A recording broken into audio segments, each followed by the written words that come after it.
ছাত্র শিবির সমর্থিত প্যানেলের জিএস প্রার্থী এস.এম. ফরহাদের প্রার্থিতার বৈধতা চ্যালেঞ্জ করে আদালতে রিট করা শিক্ষার্থীকে ধর্ষণের হুমকি দেয়া আলী হোসেনের অতি দ্রুত শাস্তি নিশ্চিতের আহ্বান জানিয়েছেন ডাকসু ছাত্রদল সমর্থিত প্যানেলের ভিপি প্রার্থী আবিদুল ইসলাম খান।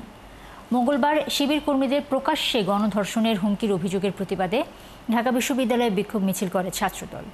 মিছিলের পর এক সভায় ছাত্রদল প্যানেলের জিএস প্রার্থী তানভীর রাবি হামিম বলেন, যারা ডাকসু নির্বাচন বিলম্ব করবে তাদের শিক্ষার্থীরা লাল কার্ড দেখাবে। প্রতিবাদ সভায় বিশ্ববিদ্যালয়ের শাখা ছাত্রদল সভাপতি গণেশ চন্দ্র রায় সাহস বলেন, বারবার নারীদের সাইবার বুলিংয়ের অভিযোগ উপাচার্যকে দেয়া হলেও ব্যবস্থা নেওয়া হয়নি, যার জন্যই নারী হেনস্থার ঘটনা ঘটছে। এদিকে ছাত্র শিবির এই অভিযোগ সম্পূর্ণ অস্বীকার করেছে। অভিযুক্ত শিক্ষার্থী তাদের সংগঠনের সদস্য নয় এবং এটি শিবিরের বিরুদ্ধে অপপ্রচার বলেও দাবি তাদের। ওই অভিযুক্ত শিক্ষার্থীর বিরুদ্ধে শাস্তিমূলক ব্যবস্থা নিতে বিশ্ববিদ্যালয় প্রশাসনের কাছে লিখিত অভিযোগ দিয়েছে ছাত্র শিবির। একই সাথে অভিযুক্ত শিক্ষার্থী নিজেও কোনো রাজনৈতিক দলের সঙ্গে সম্পৃক্ত নয় এমন দাবি করে ক্ষমা চেয়েছে। নিঃশর্তভাবে আপনারা এটার প্রতিবাদ জানান। এই ঢাকা বিশ্ববিদ্যালয়ের মাটিতে আমার বোনদের নিরাপদ ক্যাম্পাস গড়ে তোলার জন্য বাংলাদেশ জাতীয়তাবাদী ছাত্রদল বদ্ধপরিকর এবং সেটাকে ইনশাআল্লাহ আমরা বাস্তবায়ন করব। ডাকসুর স্বার্থে বাংলাদেশের সর্বোচ্চ বিদ্যাপীঠের শিক্ষার্থীদের নৈতিক দাবির স্বার্থে আমরা সবসময় এই প্রশাসনকে আমরা সহযোগিতা করার ইতিবাচক মন মানসিকতা দিয়ে আমরা এগিয়ে যাব। ডাকসু নির্বাচনের খবরাখবর রাখছেন সহকর্মী রায়হান কবির, সরাসরি তার সঙ্গে যুক্ত হচ্ছি। রায়হান, প্রার্থীদের প্রচারণার খবর জানাবেন, কি অবস্থা এখন ক্যাম্পাসে, প্রচারণা কেমন চলছে?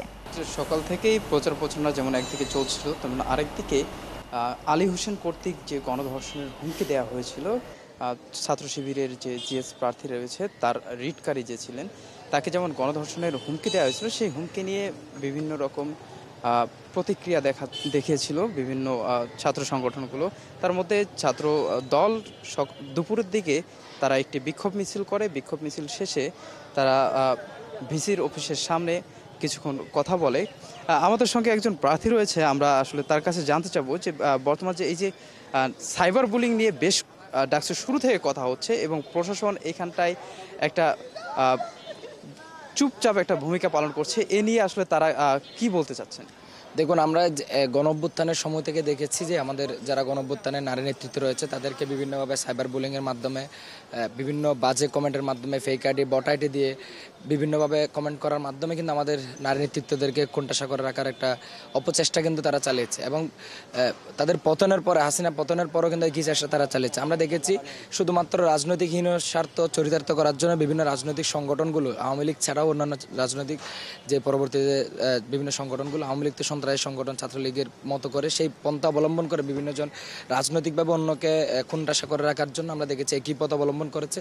এবং আমরা গতকালকেও দেখেছি একজন অলি হাসান নামে সেও একই পথে, একই বিকৃত মস্তিষ্কের পরিচয় দেওয়ার মাধ্যমে আমাদের নারীদেরকে যে একটা হীন চেষ্টা, অপচেষ্টা, একটা যৌক্তিক উপায়ে রাজনৈতিকভাবে প্রতিবাদ কিংবা মোকাবেলা না করে যে একটা দর্শনের মতো জিনিস তার মুখ দিয়ে বের করা, দর্শনের চেষ্টা করা, দর্শনকে নর্মালাইজ করা কিংবা দর্শনের প্রতি উদ্বুদ্ধ করা, তো এই জিনিসগুলো আমরা মনে করি একটা বিকৃত মস্তিষ্কের বহিঃপ্রকাশ। একই সাথে রাজনৈতিকভাবে যে তারা কত হীন চরিতার্থ প্রকাশ পায় সেই প্রত্যেকটা জিনিসে তারা আসলে বহিঃপ্রকাশ। সেই জায়গা থেকে আমরা শুরু থেকে এখন পর্যন্ত বাংলাদেশ গণতান্ত্রিক ছাত্র সংসদ একেবারে শুরু থেকে নারীদের রাজনীতিতে। আমরা একটু প্রশাসনের ভূমিকা জানতে চাচ্ছি, প্রশাসন কি ভূমিকা নিয়েছে? প্রশাসনকে তো বারবার জানানো হয়েছে। আমরা প্রশাসনকে দাবি জানিয়েছি সেই গতকালকেই।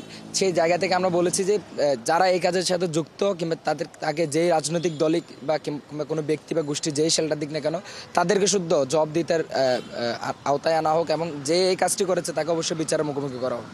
নুসরাত, শুনছিলেন প্রার্থীদের কথা। এই ডাকসু নির্বাচনের শুরু থেকেই সব থেকে বড় যে চ্যালেঞ্জটা ছিল সেটি এই সাইবার বুলিং নিয়ে মোটামুটি সবগুলো প্যানেলের সব প্রার্থীরাই কথা বলেছিলেন, অভিযোগ দিয়েছিলেন। তা বন্ধের যে একটা চেষ্টা, সেই চেষ্টাটুকু আমাদের যে নির্বাচন কমিশন রয়েছে তাদের দেখা যায়নি এবং আজকে প্রচারণার যে আমেজটা হওয়ার কথা ছিল সেটি মূলত আমরা দেখতে পাচ্ছি না। এই ছিল সর্বশেষ ডাকসু থেকে। অনেক ধন্যবাদ রায়হান।